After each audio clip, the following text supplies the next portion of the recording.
श्री भानोबाच्या नावानं चांग भलं.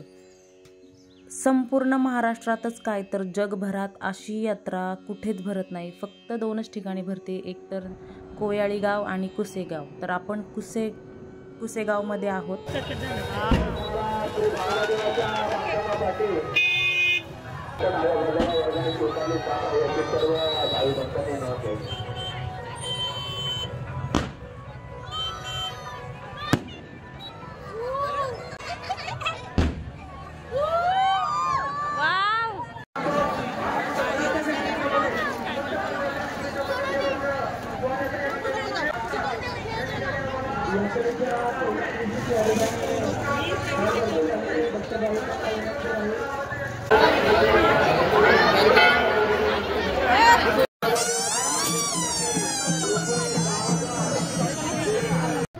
यात्रा शेंगदाण्यावरती टीव्ही सहा नका भाऊजीने काही चारलं नाही.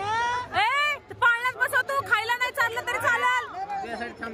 पाळण्यात बसल्यावर बसून कसं वाटलं? डागू चढ नाही तर दम खटाल.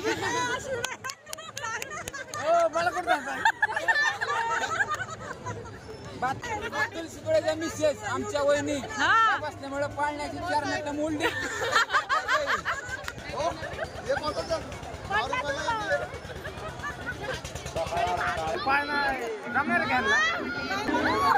उलट्या करते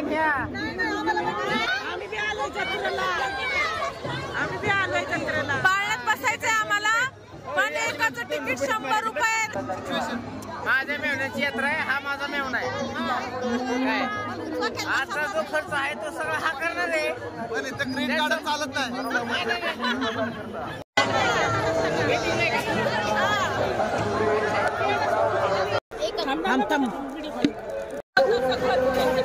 आता आमच्या वहिनी मेकअप करतायत. यात्रेला चाललोय आम्ही. हे हाय हॅलो नमस्कार सर्वांना. तर मी निघाले आहे कुसेगावला. दरवर्षी आणि लहानपणापासून आम्ही जातो, म्हणजे मी माझ्या माहेरकडचीच यात्रा आहे. आणि पुण्यावरून आम्ही निघालोय गावी. आधी गावाकडे जाणार आहे, जिथं माझ्या भावाचे लग्न झाले. सगळे जे तुम्ही व्हिडिओ पाहिले त्या गावी चाललेली आहे, कारण मला तिथून वहिनींना सुद्धा घ्यायचं आहे. आणि आधी गावी जाऊन एक चक्कर टाकायचीच होती. मला खूप दिवस झालं, लग्नानंतर 2दाच गेले होते. तर अगोदर गावाला जाते आणि वहिनींना घेऊन मग कुसेगावला जाणार आहोत आम्ही. तर हे माझं गाव. तिथे भाऊ, नवीन माझी वहिनी आणि मम्मी पप्पा हे सगळे अगोदरच पोहोचलेले आहेत पुण्यावरून. आणि मग सोबतच आम्ही 2ही गाड्या निघणार आहोत. तर खूप छान गाव आहे हे, तुम्हाला सुद्धा माहिती आहे, कारण भरपूर व्हिडिओ आहेत माझ्या गावाचे. बघा ना, थोड्या वेळात जरी आपण गावी आलो तर किती छान वाटतं. आणि तसंच फील मला होत होतं. चला आता रेडी झालेलो आहोत आम्ही निघण्यासाठी भानोबाच्या यात्रेला. हे आमचं गाव पहा, तुम्हाला तर माहिती आहे.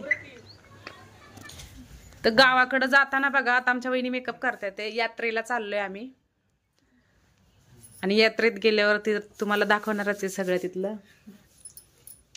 सई आवर पटपट जायचं, उशीर झालाय. कोणाला नीट सांग. ते गजी पडतात ना, देवाचे गजी खेळतात. त्याला उठवायला ना माणसं 6 जण लागतात. 2 पाठीमाग, 2 इकडं पलीकड आणि 2 इकडं. आणि मग नंतर ना देवाच्या गजाने म्हणतात, देवाचं नाव म्हणतात. परत कोणत्या देवाचं काय नाव सांग मला. भानोबाचं. होय, भानोबाचं चांग भलं म्हणतात. आणि मग नंतर ना उठल्यावरती त्यांचे हात पाय चोळतात. होय. तर आम्ही निघालो आहोत आता म्हणजे यात्रेला कुसेगावला. आणि मी लहान असल्यापासून येते, म्हणजे माझी आजी आहे, आजीची बहीण आहे, तिचं गाव आहे हे आजीच्या बहिणीचं म्हणजे. तर आम्ही आजीबरोबर लहानपणापासून येत होतो आणि तसंच अजून सुद्धा आम्ही दरवर्षी येतो न चुकता. आणि तर ह्या यात्रेची खासियत इतकी वेगळी आहे आणि त्याची कहाणी सुद्धा मी तुम्हाला ऐकवणार आहे. खूप वेगळी यात्रा आहे, प्रत्येक ठिकाणी असते वेगळी, पण ही खूप वेगळी यात्रा आहे. आणि लाखोनी लोक येतात, लाखोनी. इतकं जागृत देवस्थान आहे भानोबा. तर तुम्हाला मी कहाणी सांगते कशी, थोडक्यात, म्हणजे तुम्हाला सुद्धा कळेल. आणि इथे नवस केले जातात, ते सुद्धा लगेच पूर्ण होतात. खरं इतकं जागृत देवस्थान आहे. तुम्ही कधी केव्हा याल तेव्हा तुम्ही ह्या देवाला नक्की पाया पडायला तरी या. ह्या यात्रेची खासियत अशी आहे की इथं देव दानव युद्ध होतं. म्हणजे पहिल्या काळात जे युद्ध असायचं तेच तेव्हापासूनच हे चालू झालेलं आहे. त्या शिवाजी महाराजांच्या काळातलंच आहे हे. तेव्हापासून हे दरवर्षी दर यात्रेला युद्ध असतं आणि इथं मुडदे पडले जातात अक्षरशः. आणि बघा तुम्ही दिसतंय ते तुम्हाला उचलून घेऊन चाललेत लोकांना. तर ते बेशुद्ध पडतात. देव आणि दानवांचं युद्ध सुरू असताना नजरेला नजर मिळाली की ते बेशुद्ध पडतात आणि त्यांना आरोळी द्यावी लागती. श्री भानोबाच्या नावानं चांग भलं असं म्हणल्याशिवाय ते उठत नाहीत. आणि त्याची तुम्हाला कहाणी थोडक्यात सांगते. तर ती कहाणी अशी आहे की फार पूर्वीच्या काळात म्हणजे शिवाजी महाराजांच्या काळात हा भानोबा देव माणूस अवतारी होता. आणि त्यावेळी उत्पन्नाचं काही साधन नसल्यामुळे म्हणजे काहीच नव्हतं, म्हणून भानोबा देव यांनी गायांचा सांभाळ केला, म्हणजे जनावरांचा सांभाळ केला. आणि एके दिवशी असा दुष्काळ पडला, जनावरांचे फार हाल व्हायला लागले. मग आपला भानोबा देव आपल्या सवंगड्यासोबत म्हणजे मित्रांसोबत म्हणजे त्यांचे जे मित्र होते ते मांग रामोशी होते, यांना घेऊन ते पंढरपुरातून ते मंगलवेढा तालुक्यात उज्जनकी असं काहीतरी गावाचं नाव आहे, त्या गावात गुरांना चारा देण्यासाठी गेले. नदीच्या कडेला तिथं बरेच दिवस राहिले त्यांच्या सवंगड्यांसोबत. आणि भानोबादेव हा शंकराचा परमभक्त होता. तो रोज शंकराची पूजा करत होता. आणि एक दिवस भगवान शंकर त्यांच्यावर इतके प्रसन्न झाले की भानोबांच्या म्हणजे त्यांना आशीर्वाद द्यायला महादेव आपले त्यांना भानोबा देवांना आशीर्वाद देण्यासाठी अवतरित झाले आणि त्यांना आशीर्वाद दिला. तर हे त्यांची सवंगडी जे होते त्यांना ते बघवलं नाही, म्हणून त्यांनी देवाचा जीव घेतला अक्षरशः त्या गोष्टीसाठी. आणि म्हणजे त्या दिवशी मला जशी जमेल तशी म्हणजे जेवढी माहिती तेवढी मी थोडक्यात तुम्हाला माहिती सांगते. तर अक्षरशः जीव घेतला आणि त्यांचं धड एकीकडं आणि तोंड एकीकडं पडलेलं. आणि त्याच रात्री त्यांच्या आईला असं वाटलं की काहीतरी चुकीचं झालं. तेवढ्यात त्या जे त्यांनी जनावरं पाळली होती त्यातली ती जी गाई आहे तिला अचानक वाचा फुटली आणि त्या गायीने सांगितलं की त्या मुलाला मारून टाकले, तुझ्या मुलाला मारून टाकले. मग ती आई मंगळवेढ्याला जायला निघाली. तिथं गेल्यावरती आई म्हणत होती, देवा आता मी तुला शोधू तर तू खरंच असेल ना तर देवभक्त तर तू काहीतरी चाणाक्ष दाखवशील. तेवढ्यात त्या भानोबा देवाचे जे शिर आहे एकीकडं आणि धड एकीकडे होतं, पण तरी त्याने हात वरती करून दाखवला आणि आई त्याच्याजवळ गेली. त्याला मांडीवर घेतलं तेव्हा तिथे म्हणजे नाही का तिथे मातृत्वाचा पाना फुटला तिथे आईला. त्या देवाने तो पाना ओढून घेतला. मग काही कालावधीनंतर तिथं पारांगाचं झाड उगवलं आणि त्या आईला स्वप्नात असं सांगितलं की हे पारण्याचं झाड आहे. ते झाड मोठं झाल्यावर त्याचे 3 मुखवटे करायचे. एक भीमा नदीला सोडायचा, दुसरा कुसेगावमध्ये आणि तिसरा तिथे. आणि मग कालांतराने देवाचा उत्सव करायला लागले. आणि भानोबा या कार्यक्रमानिमित्त दानवाच्या म्हणजेच महार रामोशी यांचा सूड घेत असतात, कारण ते सवंगड्यांनी मारलेलं आहे भानोबा देवाला. आणि त्याच म्हणजे त्यांचं देव दानव युद्ध ज्याला मी टाकलेलं आहे यूट्यूबला तेच आहे हे युद्ध. आणि या वेळेला म्हणजे शिवाजी महाराजांच्या काळात जी लुटफुटची जी लढाई चालवायची त्यावेळी काही साहित्य नव्हतं, बंदूक नव्हती, फक्त बाण तलवार. तर त्याचप्रमाणे इथं युद्ध चालत असायचं. अशी आहे आमच्या भानोबाची यात्रा. म्हणजेच भानोबा देवाला मारण्यासाठी 365 तस्कर गेले होते, त्यापैकी देवाने 364 तस्कर मारले आणि एक उरला. तर त्याने कपट करून देवाचा वध केला. त्यामुळे भानोबा देव आजही त्यांचा बदला घेतात. म्हणून दरवर्षी गावची यात्रा अशी केली जाते, देवदानव युद्ध म्हणून. तर अशी आहे गावाची म्हणजे यात्रेची ही कहाणी, भानोबा देवाची ही कहाणी. तर थोडक्यात मी सांगितलं तुम्हाला, तशी भरपूर मोठी कहाणी आहे. आणि दरवर्षी आम्ही न चुकता खरंच इथं येतो. आणि इतकं जागृत देवस्थान आहे तर तुम्ही विचार करा ना की नजरेला नजर भिडवल्यावरती म्हणजे आम्ही त्यांना गजी म्हणतो, जे पडतात ना बेशुद्ध त्यांना गजी असं म्हणतो. म्हणजे तुम्हाला हातात त्यांच्या काट्या वगैरे दिसतात, ते युद्धच करतात आहेत. तर ते पडले की, आणि मोबाईलला तर अजिबात अलाउड नाही. मोबाईल डायरेक्ट मोबाईल दिसला की काठ्या मारतायत ते डायरेक्ट मोबाईलवर. असे कितीतरी मोबाईल फुटलेले आहेत. पण समोरच आमच्या आजीची जी बहीण आहे सख्खी, ती त्यांचंच फॅमिली तिथं, त्याच्यामुळे आम्ही दरवर्षी त्यांच्याच घरी येतो. तर समोरच ते घर असल्यामुळे आम्हाला शूट करता आलं, नाहीतर तसं करता नसतं आलं. तर तुम्ही कधी आले या गावात पहा, तुम्ही मुंगीसारखी माणसं आहेत, मुंगीसारखी. अशी यात्रा खरंच कुठंच भरत नाही मी तर म्हणाल, ही 2 गाव सोडली तर. इतकी मोठी यात्रा आहे, दरवर्षी आम्ही न चुकता येतो म्हणजे येतोच. तर अशा प्रकारे थोडीशी खरेदी. आता इथून पुढे एक पाळण्यात बसायचं आहे आणि खूप स्वस्त वगैरे असतं यात्रेतलं, घ्यायला आवडतं. जे चांगलं आहे ते घेतो आणि त्यासाठीच आम्ही आता निघालो आहोत शॉपिंगला. तर 20 रुपयात काय पण घ्या. तर छोट्या छोट्या गोष्टी म्हणजे ज्या आवडल्या त्याच घेतल्या. तर मंदिर खूप छान सजवलं आणि तुम्हाला सांगते इतक्या मोठ्या मोठ्या देणग्या दिल्यात लोकांनी.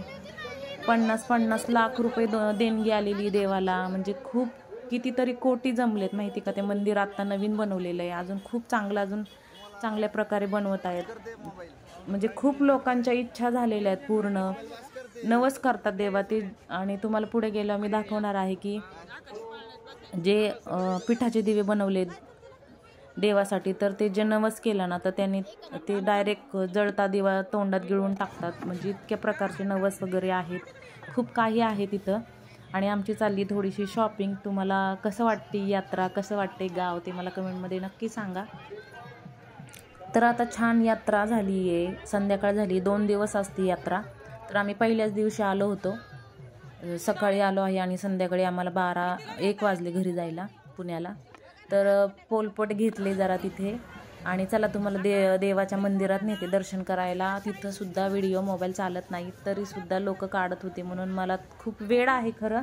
मला असं वाटलं की ह्या देवाची कहाणी तुमच्यापर्यंत पोचवावी आणि तुम्ही कधी तिथले असताना तर मला कमेंटमध्ये तरी सांगताल की मी तिथलं आहे म्हणून. तर पोलपट वगैरे घेऊन झालेला आहे, शॉपिंग झालेली आहे. तुम्ही पहा किती दिवे लावलेले आहेत पिठाचे आणि खूप जागृत देवस्थान आहे. खरंच अंगावर काटा येतोय खरं बोलते मी तर. आणि तिथे नारळ व्हायला आणि खूप छान मंदिर आहे, खूप जागृत देवस्थान आहे. श्री भानोबा प्रसन्न म्हणून लिहिलेलं आहे तिथे. तर शंकराचाच अवतार आहे. तर तिथंसुद्धा मी शूट करत असताना तिथं दिसलं माझा मोबाईल, त्यामुळे मलासुद्धा चिडले. त्याच्यामुळे माझा मोबाईल मी खाली घेतला. तुम्ही पाहू शकता त्या मुलाने पाहिला माझा मोबाईल, मी त्यामुळे पटकन खाली घेतला मोबाईल. कारण खरंच घाबरले, म्हणलं की नाही अलाउड. तरी आता मग तिथलं तेवढं शूट केलं आणि बाहेरचंच वातावरण जे आहे मंदिराच्या बाहेर, इतकी छान सजावट, गर्दी, हे सगळं खूप छान प्रसन्न वाटत होतं. आणि इथं बकरी असतात, म्हणजे नवस जे बोलतात बकरी वगैरे, तर तिथं असे छोटे छोटे झोपडी करून तिथं बकरी रात्रभर जागरण असतं तिथं. खूप छान असतं. ह्या वर्षी फक्त नव्हतं, पण दरवर्षी आमच्या घरात बकरं वगैरे असतं. म्हणजे माझे जे चुलत भाऊ आहेत त्यांचे पण बकरं असतात. तर आम्ही येतो दरवर्षी. तर फटाके वगैरे खूप छान. अशी यात्रा आहे ना खरंच नाही आहे, मी तरी म्हणेल कुठेच नाही आहे अशी यात्रा. एवढी मोठी यात्रा तुम्ही यूट्यूबला सुद्धा सर्च करून पाहू शकता की भानोबाची यात्रा. असं जरी टाकलं तरी लगेच येणार आहे आणि माहिती, कहाणी सगळं येणार आहे. तर फटाके इतके छान दिसत होते आकाशात, हिरवगार असं झाडी होती शेजारी आणि अंधारात फटाकडे खरंच खूप छान वाटत होते. म्हणून थोडंसं शूट केलं. आणि आम्हालासुद्धा पुण्याला जायचं होतं. रात्रीचे 10:30 वाजलेत. आता जेवण करून निघायचंच होतं. खरं तर मला तिथे गेल्यावर आमच्या आजीची खूप आठवण आली, कारण माझी आजी नाही आहे आत्ता. तर दरवर्षी आम्ही तिच्याचसोबत यायचो इथं आणि 2 दिवस इथंच राहायचो. तेव्हा लहानपणी खूप मज्जा यायची यात्रेला. पण आजी असायची तेव्हा वेगळंच होतं खरं तर. म्हणजे खूप आठवणी असतात प्रत्येक ठिकाणाच्या, प्रत्येक व्यक्तीच्या. तर तशी माझ्या आजीची मला आठवण खूप येत होती. आणि दरवर्षी म्हणजे आम्ही लहान असल्यापासूनच येतो ना तिथे, त्यामुळं तसंच्या तसंच आहे हे सगळं वातावरण. फक्त थोडा उशीर झाला आम्हाला निघायला, कारण म्हटलं आता एकच दिवस आहेत आपण तर उशिरा जाऊया. आणि आम्ही दिवसभर तिथं अजिबात थोडंसुद्धा बोर झालं नाही. खूप छान प्रकारे आम्ही यात्रा एन्जॉय केली, देवाचं दर्शन घेतलं. आणि पाळण्यात पहा, आम्ही तुम्हाला सांगते की एवढे मोठे मोठे पाळणे आहेत तिथे. चला तुम्हाला दाखवते मी.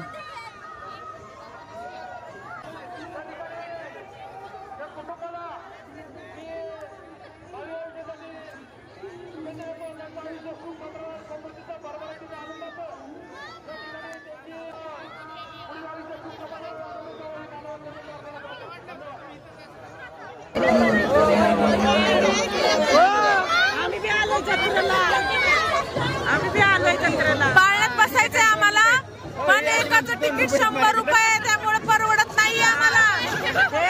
भाऊजी बसवत नाही, भाऊजी इथं क्रेडिट कार्ड चालत नाही. पण 100 रुपये तिकीट आहे एकाचं, आणि एवढं सगळ्यांचे किती होतात? 1000 रुपये. I explain this position. माझ्या मेवण्याची यात्रा आहे, माझ्या मेवण्याची यात्रा आहे. हा माझा मेवणा आहे. काय आता जो खर्च आहे तो सगळा हा करणार आहे. पण इथं क्रेडिट कार्ड चालत नाही. 1000 रुपये लागतील असं वाटतंय बसावं, पण आता पैसे कुठे आणायचे एवढे? वरून पाळणे बघितले, चला तुम्हाला बोलावतो पाळण्यात. घरी गेले आपलं पाळणं, त्यामुळे आम्ही नुसतं पाहतो खाली आहे.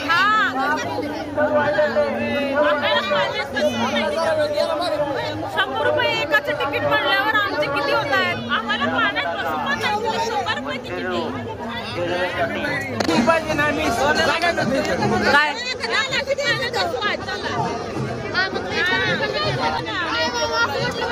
अरे पाळ हो हे पाळणं जमणार घ्यायला.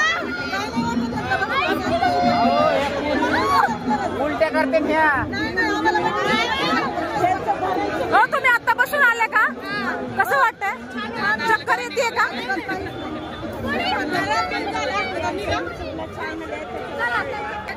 50 रुपये वगैरे दिल्याबद्दल धन्यवाद.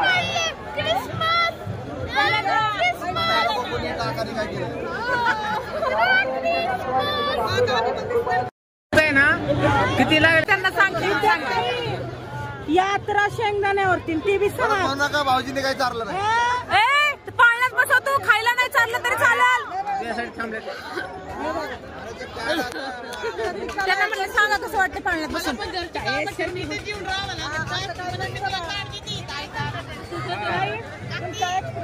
कसं वाटलं तुम्हाला?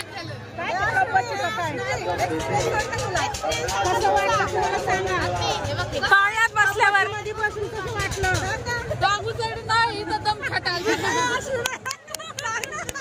मला कुठं बातमी द्या. पाळणा मोडला यांच्या बसणे.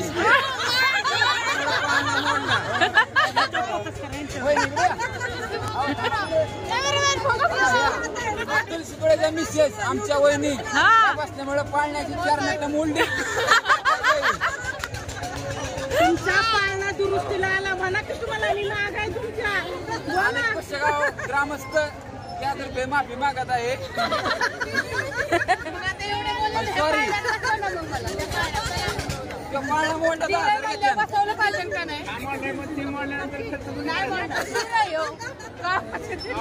मी आता बसू शकत नाही, माफी मागतो.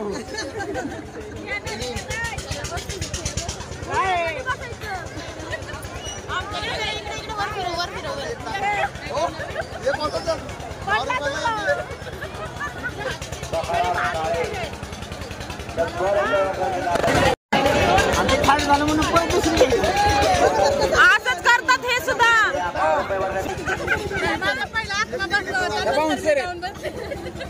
बिबट्या आला का? बिबट्या 130 वजन गटातल्या बाउन्सर कुशेगावच्या.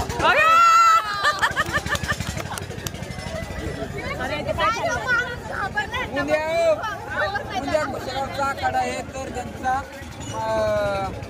वजन गटातील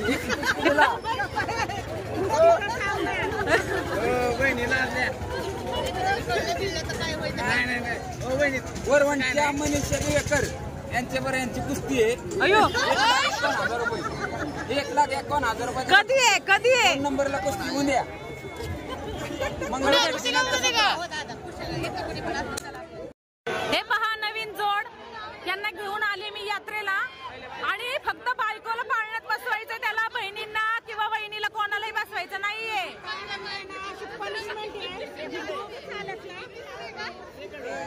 हे दोघं चालत तर वहिनी तिकीट काढून देणार रे.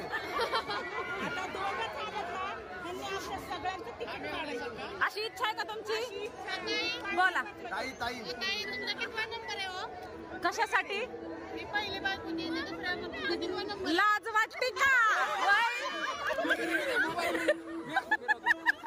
बोला आता. हे सेकंड बायको आहेत. अरे म्हणलं पहिल्यापासून हा दुसरा मुलगा आहे.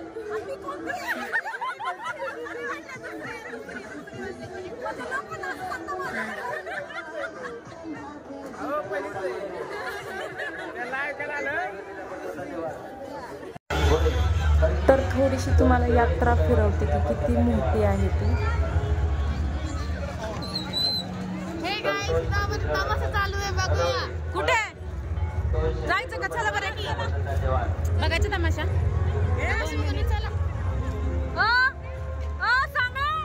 हे गाईज आम्हाला आज पाळण्यात बसायला भेटलं नाही, पण आम्ही नक्की तमाशा बघायला जाऊया.